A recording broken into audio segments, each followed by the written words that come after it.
అల్లుడు ఆస్ట్రేలియాలో ఉంటాడు. కూతురునిచ్చి పెళ్లి చేస్తే కాపురం బంగారమయం అవుతుందనుకున్నారు ఆ తల్లిదండ్రులు. లక్షలకు లక్షల కట్నం ఇచ్చారు. అల్లుడు ఏదడిగితే అది కాదనకుండా ఇచ్చేశారు. కూతురు సంసారం బాగుంటే అదే చాలనుకున్నారు ఆ తల్లిదండ్రులు. కానీ తల్లిదండ్రుల ఆశలు ఆవిరయ్యాయి. పెళ్ళైన కొద్ది రోజులకు ఎన్నో కలలతో భర్తతో కలిసి ఆస్ట్రేలియాలో అడుగుపెట్టిన ఆమె అనంత లోకాలకు వెళ్ళిపోయింది. మెల్బోర్న్లో రమ్యకృష్ణ మృతి అనుమానాస్పదమైంది. ఫోటోలో కనిపిస్తున్న రమ్యకృష్ణ మహంత్ దంపతులు.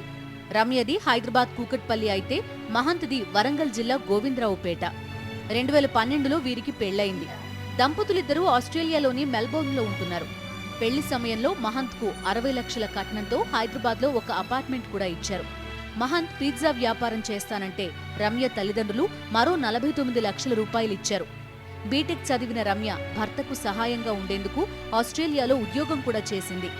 ఇంత పచ్చగా సాగుతున్న కాపురంలో ఒక్కసారిగా కలకలం రేగింది. రమ్యకృష్ణ ఈ నెల 17న చనిపోయింది. భార్య రమ్యను మొదట్లో బాగానే చూసుకున్న మహంత్ ఆ తర్వాత వేధించినట్టు తెలుస్తోంది. ఏళ్లు గడుస్తున్నా పిల్లలు కలగకపోవడం పచ్చని సంసారంలో చిచ్చురేపినట్టు సమాచారం. దీనికి తోడు అదనపు కట్నం కోసం రమ్యకృష్ణకు భర్త మహంత్తో పాటు అత్తమామల నుంచి వేధింపులు ఎక్కువైనట్టు తెలుస్తోంది. రమ్య పేరిట ఆస్ట్రేలియాలో 2.5 కోట్ల రూపాయల విలువైన బీమా ఉందని, అందుకే ఆమెను మహంత్ చంపి ఉంటాడని ఆరోపిస్తున్నారు. ఇన్సిడెంట్ జరిగిన 10 గంటల 20 నిమిషాల వరకు వాళ్ళ మదర్తో మాట్లాడింది. 1:36 నిమిషాలకి ఆమె సీరియస్ ఉంది, బ్రెయిన్ డెడ్ అయిందని చెప్పి మాకు కాల్ చేసినారు. హాస్పిటల్ అడ్మిట్ చేసినారు. మాకంటే ముందు 12:46 వాళ్ళకి కాల్ చేసినారు. ఈ 45 మినిట్స్ తర్వాత మాకు కాల్ చేసినారు వాళ్ళు ఇట్లా సీరియస్ ఉందని. అదే రోజు ఈవినింగ్ వాళ్ళకి మల్టిపుల్ వీసా ఉంది, వాళ్ళు ఈ వీసా వేసుకొని వెళ్ళిపోయినారు. నెక్స్ట్ డే మా బ్రదరు నా కొడుకు ఇద్దరు పోయినారు. పోయేసరికి ఆల్రెడీ వాళ్ళు డెడ్ అయిపోయింది, డిక్లేర్ చేసినారు చనిపోయిందని. ఇది అప్పటికెళ్ళి మేము చెప్తున్నాం, ఇది చంపి హ్యాంగ్ చేసినాడు. మా అమ్మాయి ఆత్మహత్య చేసుకోదమ్మా, చేసుకునే అంత ఇది లేదు అమ్మాయి దగ్గర. చాలా డేర్గా ఉంటుంది.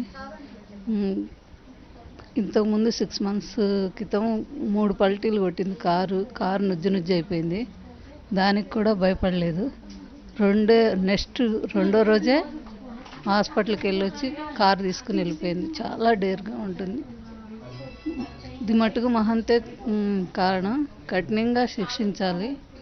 నేను పంపించిన ప్రతి వస్తువు A to Z నాకు రావాల్సిందే.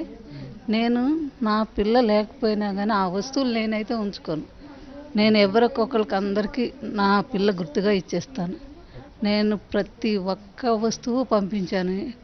మిక్సీ, గ్రైండర్, కుక్కర్ల దగ్గర నుండి స్టీల్ డబ్బాల దగ్గర నుండి ప్రతి ఒక్కటి పంపించాను.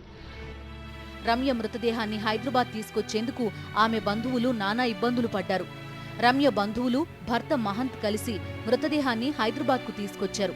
అయితే శంషాబాద్ విమానాశ్రయంలో మృతదేహాన్ని అప్పగించిన వెంటనే మహంత్ రమ్య పాస్పోర్ట్ తీసుకుని అక్కడి నుంచి పరారయ్యాడు. వీళ్ళు ఎంతసేపు మనీ కోసమే ల్యాండర్ అవుతూ ఉంటారు. మా అక్క చనిపోయి 10 days కూడా కాలేదు, అప్పుడే ఇల్లు అమ్మేస్తున్నాడు. అక్కడ మేము మా అక్క పాస్పోర్ట్, డిసీజ్డ్ పాస్పోర్ట్ ఇస్తేనే మా అక్కకి క్లెయిమ్ సంతకం పెడుతున్నారు, లేదా బాడీ అక్కడే ఉంటుందని బెదిరించారు. మా అక్క పేరు మీద ఇన్సూరెన్స్ ఉంది, మేబీ దాన్ని క్లెయిమ్ చేయడానికి కూడా చూస్తున్నారు. పుట్టింట్లో ఉన్న కలహాలతోనే రమ్యకృష్ణ ఆత్మహత్య చేసుకుందని, ఆ విషయాన్ని కప్పిపుచ్చేందుకే ఆ అభాండాన్ని తమ మీద వేసేందుకు ప్రయత్నిస్తున్నారని మహంత్ తండ్రి చెప్తున్నారు. ఆ అమ్మాయి యాంగ్జైటీ వాళ్ళ ఫ్యామిలీ డిస్ప్యూట్స్ వల్ల పోయిందనే మాట బయటికి రాకుండా అది కప్పించుకోవడం కోసం వాళ్ళు మా మీద చేస్తున్న అభాండం సార్ ఇది. రమ్యకృష్ణ మృతిపై ఇప్పుడు ప్రచారం చేయడం సరికాదన్నారు ఆమె తోడికోడలు మనీషా. 3 ఏళ్లుగా అదనపు కట్నం కోసం చిత్రహింసలు పెడితే ఇంతవరకు కేసు ఎందుకు పెట్టలేదని మనీషా ప్రశ్నిస్తున్నారు. ఎందుకింత బ్లేమ్ చేస్తున్నారో అర్థం కావట్లేదు. అసలు ఎప్పుడు ఒక ఫ్యామిలీ లాగా ఉండేవాళ్ళు, యాజ్ అ ఫ్యామిలీ ఒకటే సింగిల్ ఫ్యామిలీ లాగా అని చెప్పి వెళ్ళి అత్తయ్య నాకు ఇప్పుడు నేను హైదరాబాద్లో ఉంటానండి, నా కాపురానికి ప్రతి ఒక్కటి మా అత్తయ్య మావయ్య కొని పంపిస్తారు నాకు ఇక్కడ నుంచి. నేను అక్కడ హైదరాబాద్లో నేనేం కొనుక్కోను. అలాంటిది వాళ్ళు డౌరీ హెరాస్మెంట్ చేశారని చెప్తారు. కూతురు మృతిపై అనుమానాలుండడంతో రమ్యకృష్ణ తల్లిదండ్రులు ఆన్లైన్లో కేసు పెట్టారు. మహంత్తో పాటు అతని తల్లిదండ్రులపైన కఠిన చర్యలు తీసుకోవాలని కోరుతున్నారు.